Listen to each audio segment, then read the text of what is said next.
السلام علیکم پیارے بچوں، آج میں 5ویں جماعت کا ایک سبق پڑھانے جا رہی ہوں جس کا نام ہے میری کیوری۔ پیارے بچوں، آپ نے میری کیوری کے بارے میں سنا ہے؟ میری کیوری ایک سائنسدان تھی۔ پہلے ہم اس کے جو مشکل الفاظ ہیں وہ ہم جاننے کی کوشش کریں گے۔ پہلا ہے مہلک۔ مہلک کا مطلب آپ کو پتہ ہے؟ مہلک کا مطلب ہوتا ہے ہلاک کرنے والی، یعنی خطرناک۔ پھر ہے علم طبیعیات۔ علم طبیعیات کا مطلب ہوتا ہے وہ علم جس سے قدرتی چیزوں کے بارے میں ان کی حقیقت معلوم کی جاتی ہے۔ پھر ہے بوسیدہ۔ بوسیدہ کا مطلب ہوتا ہے ٹوٹا پھوٹا، یعنی پرانا۔ پھر ہے مبہوت۔ مبہوت کا مطلب ہوتا ہے حیران، یعنی ہکا بکا۔ پھر ہے تجربہ گاہ۔ تجربہ گاہ کا مطلب ہوتا ہے وہ جگہ جہاں تجربے کیے جاتے ہیں۔ اب ہم اپنے سبق کی طرف بڑھتے ہیں۔ اب ہم اپنا سبق شروع کرتے ہیں۔ سائنسدان اپنی لگن اور انتھک محنت سے آئے دن نئی چیزیں دریافت کرتے رہتے ہیں۔ کہتے ہیں کہ جو سائنسدان ہیں وہ بہت محنت کرنے کے یعنی وہ بہت زیادہ محنت کرتے ہیں اپنی انتھک، یعنی کہ بہت زیادہ محنت جب وہ بہت زیادہ محنت کرتے ہیں تو وہ نئی چیزیں دریافت کرتے ہیں، اور اس طرح سے تمام بنی نوع انسان کو طرح طرح سے آرام و آسائش مہیا کرتے ہیں۔ جب وہ انتھک محنت کرتے ہیں تو ظاہر سی بات ہے کہ بنی نوع جو انسان ہے، جو ہم انسان ہیں، ہمیں طرح طرح کے آرام میسر ہوتے ہیں۔ یہ انہی کی بدولت ہے، یہ سائنسدانوں کی ہی بدولت ہے کہ ہمیں طرح طرح کی آسائشیں میسر ہوتی ہیں۔ نئی دوائیاں ایجاد کر کے ہمارے دکھ درد کا علاج آسان بناتے ہیں۔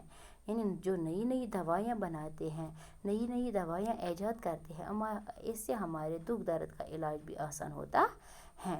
میری کیوری بھی ایک ایسی ہی عظیم خاتون سائنسدان تھی۔ جو میری کیوری ہے جس کے بارے میں ہم پڑھتے ہیں، یہ بھی ایک عظیم، یعنی بڑی خاتون، یعنی کہ بہت بڑی سائنسدان تھی جس نے ایک ایسا جوہر دریافت کیا۔ اس نے ایک ایسا جوہر دریافت کیا جو نہایت ہی کارآمد ہے، جو بہت ہی مفید ہے، کارآمد ہے۔ یہ بہت سی مہلک بیماریوں کے علاج میں بھی کام آتا ہے۔ جو یہ جوہر ہے یہ بہت سی مہلک بیماریوں میں ہمیں کام آتا ہے۔ اسے ریڈیم کہتے ہیں۔ اسے کیا کہتے ہیں؟ اسے ہم ریڈیم کہتے ہیں، جو میری کیوری نے دریافت کیا ہے۔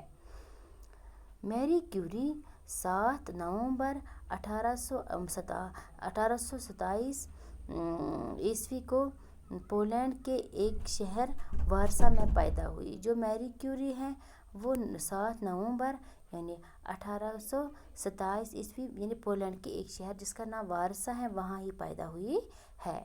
اس کے والد ایک اسکول میں ریاضی اور فزکس کے استاد تھے۔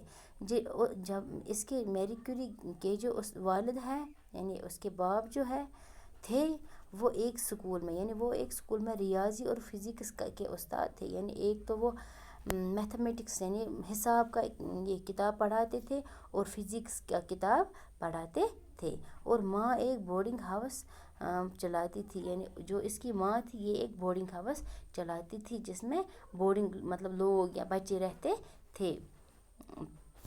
میری کیوری کو بچپن ہی سے پڑھنے لکھنے کا شوق تھا۔ جو میری کیوری تھی اس کو بچپن ہی سے پڑھنے لکھنے کا شوق تھا۔ وہ بڑی محنتی اور ذہین تھی۔ جو میری کیوری تھی یہ بچپن سے ہی بڑی محنتی اور قابل تھی۔ اپنے والد سے اکثر طبیعیات کے بارے میں پوچھتی رہتی تھی۔ یہ اپنے والد سے، اپنے باپ سے ہمیشہ پوچھتی رہتی تھی۔ وہ چیزیں جن کے بارے میں ہم دریافت کرتے ہیں ان کے بارے میں وہ طبیعت کے بارے میں وہ پوچھتی رہتی تھی اور اس کے بارے میں سوچتی رہتی تھی، اور اس کا یہ دماغ تھا، یہ سوچ تھا، وہ اس کے بارے میں سوچتی رہتی تھی۔ ہائی اسکول کا امتحان پاس کر کے وہ اعلیٰ تعلیم حاصل کرنا چاہتی تھی۔ جو میری کیوری تھی یہ ہائی اسکول جب اس نے میٹرک کا امتحان پاس کیا تو وہ اعلیٰ تعلیم کے لیے جانا چاہتی تھی، لیکن ان کے والدین اعلیٰ تعلیم کا خرچہ برداشت نہیں کر سکتے تھے، لیکن جو اس کے باپ تھے وہ مطلب آگے کی تعلیم اس کا خرچہ برداشت نہیں کر پاتے تھے۔ میری کیوری کو زور اس کی خاندان کے بچوں کو پڑھانے اور ان کی دیکھ بھال کرنے کی نوکری مل گئی۔ یعنی میری کیوری جو تھی یہ زورسکی یہ ایک خاندان کا نام ہے، انہی کے بچوں کو پڑھانے کا دیکھ بھال کی نوکری اس کو مل گئی، ایک پڑھانے کا اور دیکھ بھال کرنے کی نوکری اس کو مل گئی۔ اس طرح سے اعلیٰ تعلیم کے لیے پیسوں کا انتظام ہو گیا، یعنی جو میری کیوری تھی اس طرح اس کے اعلیٰ تعلیم کے لیے پیسوں کا انتظام ہو گیا اور وہ پیرس چلی گئی۔ جو میری کیوری تھی یہ پھر پیرس چلی گئی، جہاں 1893 میں انہوں نے فزکس میں MSc کی ڈگری حاصل کی۔ یعنی اس نے 1893 میں فزکس میں MSc کی ڈگری حاصل کی۔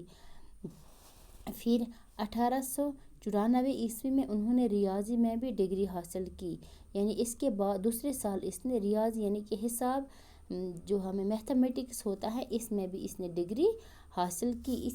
اس دوران انہوں نے کئی زبانیں بھی سیکھ لیں۔ جو میری کیوری تھی اسی دوران اس نے بہت ساری زبانیں بھی سیکھ لی۔ وہ اپنی مادری زبان پولش کے علاوہ فرانسیسی، جرمن اور روسی زبانیں پڑھ اور لکھ سکتی تھی۔ یعنی جو یہ میری کیوری تھی یہ اپنی مادری زبان اس کی تھی پولش، اس کے علاوہ وہ فرانسیسی زبان بھی بولتی اور لکھتی تھی، جرمنی زبان بولتی اور لکھتی تھی، روسی زبانیں یہ سب یہ پڑھ بھی سکتی تھی اور لکھ بھی سکتی تھی۔ تو آج کے لیے ہم بچوں اتنا ہی پڑھیں گے۔ السلام علیکم۔